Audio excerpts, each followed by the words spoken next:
स्त्री माँ बनना चाहती है। हर स्त्री का एक सपना होता है कि मैं माँ बनूं। शादी के बाद, विवाह के बाद हर स्त्री का सपना होता है मैं माँ बनूं, पुत्रवती बनूं। कुछ माताएं बन जाती हैं और कुछ माताएं नहीं बन पाती। जो बन जाती हैं लोग कहते हैं भाग्यशाली है, तेरे घर बेटा हुआ। और जिनके घर कुछ नहीं होता लोग कहते हैं तू अभागिन है, तेरे घर कुछ नहीं है बेटा बेटी, भगवान रूठा है तुझसे। ऐसा कह कह के ना उसकी जान ले लेते हैं ये दुनिया वाले। जबकि यहाँ एक बात बहुत समझने की है माँ, मैं हर कथा में ये बात कहता हूँ क्योंकि मेरे द्वारा किसी माँ को सुकून मिलता। ये बात मैं केवल अपनी माँओं के लिए कहता हूँ जिनके कोई संतान नहीं है, जो संतान के लिए रोती हैं। इन माताओं को इस बात से सही शांति मिलती है, इसलिए दास अनिरुद्ध ये बात कहता। पर ये बात मन से नहीं कहता मैं, शास्त्रों की बात। शास्त्र कहते हैं कि आप लोग रोती हो बेटा मिल जाए, बेटा मिल जाए। जरा बताइए मीराबाई के कौन सा बेटा था? कहती हो ना बेटा होगा तो भाग्यशाली हो, नहीं तो अभागी हो, अभागिन हो। यदि बेटा ना होने से स्त्री अभागिन होती है तो क्या मीराबाई भी अभागिन थी? बताइए, मीराबाई के बेटा था? मेरी माँ, आपका भाग्यशाली होना, आपका अभागिन होना, पुत्र से कोई संबंध नहीं। आपके भाग्य का अभाग्य का संबंध है। जिसका हरि से रिश्ता नहीं जुड़ा वो अभागी है, और जिसका गोविंद से रिश्ता जुड़ गया वो भाग्यशाली है। मीराबाई के संतान नहीं थी, फिर भी वो भाग्यशाली थी कि नहीं बताओ? क्यों थी?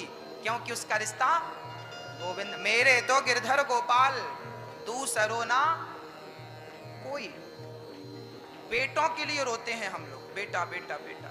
क्या होता है आजकल के बेटे लात मार रहे हैं। इन बेटों ने सेवा करी होती अपने माँ बाप की तो क्या ये वृद्धाश्रम बनाने की जरूरत पड़ती? वृद्धाश्रम कभी नहीं बनवाना चाहिए, कभी नहीं बनाना चाहिए भक्तों। मैं भी यही कहता हूँ, क्या करूँ पर मजबूरी है। आजकल कुछ बच्चे तो अपने माँ बाप की सेवा करते हैं, पर जो नहीं करते उन माँओं को कहाँ जाने दें? क्या होगा उन माँओं का? बस ये उन माँओं के लिए। मैं आपसे निवेदन करता हूँ अपनी सास की खूब सेवा करिए, अपने पिता की, अपनी माँ की खूब सेवा करिए।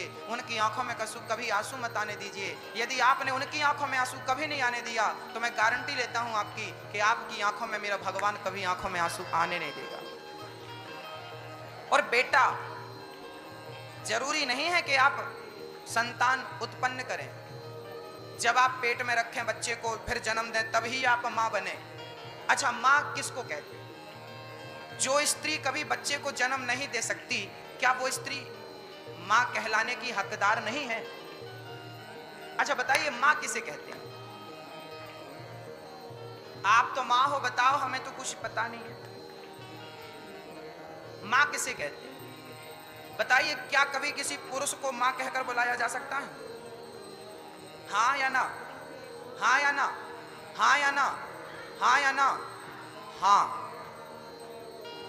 क्या आप कभी किसी की मां मर जाती है ना बचपन में, तो वो जीवन भर लड़की कहती है ये मेरा बाप केवल मेरा बाप नहीं है, ये मेरा बाप बाप भी है और ये मेरी मां भी है। मैंने सुना है लोगों को कहते। आपने सुना कि नहीं कभी?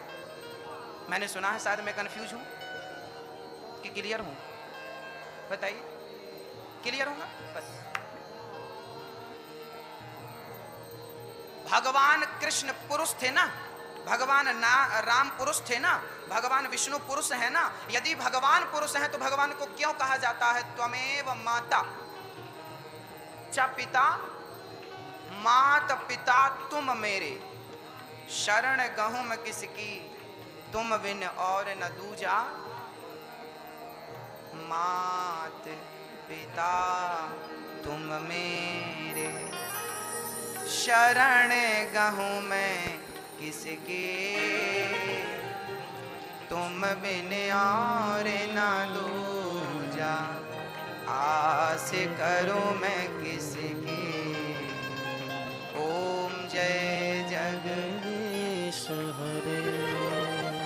यदि पुरुष कभी मां नहीं बन सकता तो फिर मेरा राम तो पुरुष है, मेरा कृष्ण तो पुरुष है, मेरे नारायण तो पुरुष है, वो मां कैसे बन गए? प्रभु आप मां कैसे बन गए? यहाँ तो सिद्धांत ही नहीं है पुरुष को मां बनाने का। भगवान बोले ये लोग मां की परिभाषा नहीं जानते। ये लोग समझते हैं कि तुम बच्चा पैदा कर दो, 4 5 6 8 10 मां बन जाओ, कम से कम एक, अधिक से अधिक जितना। ये लोग ऐसी परिभाषाएं करते हैं, ऐसी व्याख्याएं करते, गलत व्याख्या है ये। जिसके अंदर ममता होती है, जिसके अंदर प्रेम होता है और जो सबको पुत्र की दृष्टि से देखने की सामर्थ्यता रखता है, उसे हम मां कहकर बुला सकते हैं, चाहे वो स्त्री हो चाहे वो पुरुष। बच्चा पैदा करने से कोई मां नहीं बनती। करुणा होनी चाहिए, प्रेम होना चाहिए, हृदय में प्यार होना चाहिए। अरे गुरु गोविंद साहब, पंजाब की घटना सुना रहा हूं मैं आपको। इतिहास के पन्नों में लिखा है, मेरी बातों पर भरोसा मत करना, इतिहास के पन्ने उलट पलट कर देख लेना। गुरु गोविंद साहब की पत्नी, गुरु गोविंद साहब के बच्चों को मुगलों ने, जब मुगलों का शासन था तो गुरु गोविंद साहब के 2 बच्चों को मुगलों ने दीवार पर जिंदा चुनवा दिया था। सुना होगा कभी आप लोगों ने, जिंदा दीवार पर चुनवा दिया था। पत्नी रोती रोती आई, गुरु गोविंद साहब की पत्नी रोती रोती आई, गुरु जी सुनिए सुनिए, वो आपके 2 बच्चे तो युद्ध में मारे गए और 2 बच्चे बचे थे मेरे जिगर के टुकड़े, उनको भी वो मुगल दीवार में चुनवा रहे हैं, आप कुछ करते क्यों नहीं? गुरु गोविंद साहब अपनी पत्नी को बिठाते हैं पास में, यहां बैठ, पगली रोती क्यों है, आंसू पहुंच रहे हैं, क्यों रो रही है? मेरे बेटे जिंदा चुनवा रहे हैं, बच्चे आंखों के सामने मर रहे हो और कोई मां खुश रह सकती है? आप कैसे निर्दयी पिता हो? गुरु गोविंद साहब बोले, देख देवी, दर्द तो मुझे भी है उनका, कष्ट तो मुझे भी है उनका, ये बता कि तेरे बच्चे कितने हैं? मेरे 4 बच्चे थे, 2 मर गए, 2 जिंदा हैं, ये भी मर जाएंगे। गुरु गोविंद साहब ने कहा कि ऐसे कितने बच्चे अपने वतन के लिए शहीद हो चुके हैं, ऐसे कितने बच्चे अपने वतन के लिए मर गए हैं। पगली, जो मर गया उसे छोड़, अभी तेरे 4 बच्चे मरे हैं, ये समझ के यहाँ हर बालक तेरा ही बेटा है, हजारों बालक तेरे जिंदा हैं, रोती क्यों है? ये सारे बच्चे तेरे ही तो हैं।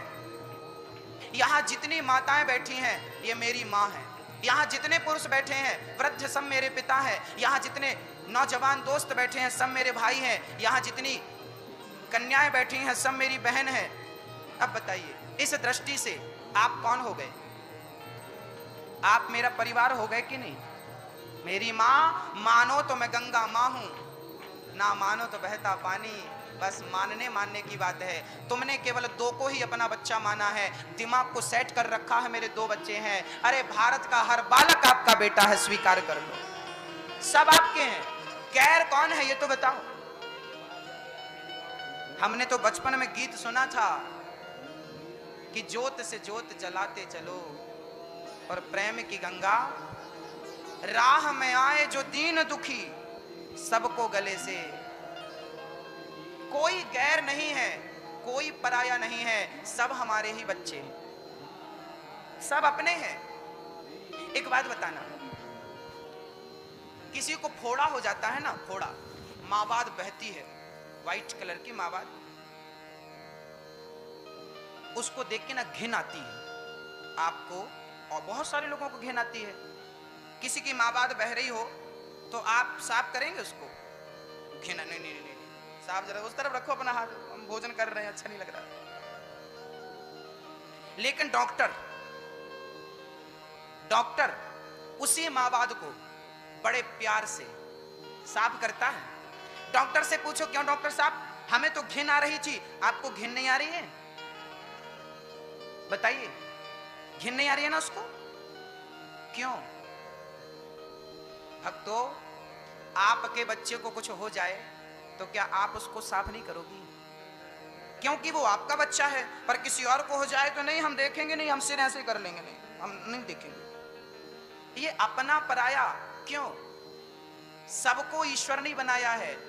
ये मनुष्य दुनिया में किसी फैक्ट्री में नहीं बनते, सबको भगवान बनाता है। सब भगवान के हैं, सबसे प्यार करो, भगवान की दृष्टि से प्यार करो। सी राममय सब जग जानी, सबसे प्यार करो, नफरत किसी से मत करो। डॉक्टर की तरह समभाव रखो। सारे दुख दर्द तकलीफ, सबका दुख दर्द। अरे जो इंसान के दुख को ना समझ पाया, इंसान के दर्द को ना समझ पाया, जो इंसान में भगवान को ना देख पाया, वो पत्थर में भगवान को देख लेगा? बताइए। इसलिए हाथ जोड़ता हूं कि केवल अपने बेटे को ही अपना मत मानिए।